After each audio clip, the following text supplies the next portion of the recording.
लड़का के चाची हो चाची आठ गाठ नहु मिलै पर हो सुमठ वाला लडुआ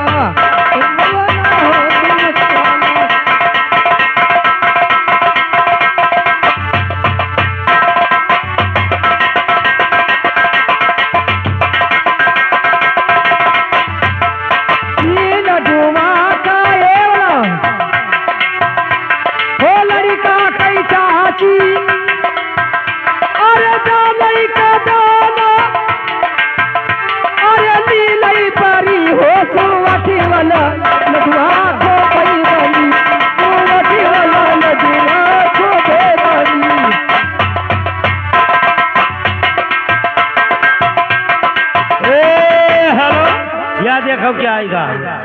हमारे पचई भर भैया 10 रुपया देन है तू है अपने ढोली में काजल लगाओ लेकिन कैसे अरे चल पुरवैया अरे जबन गदरा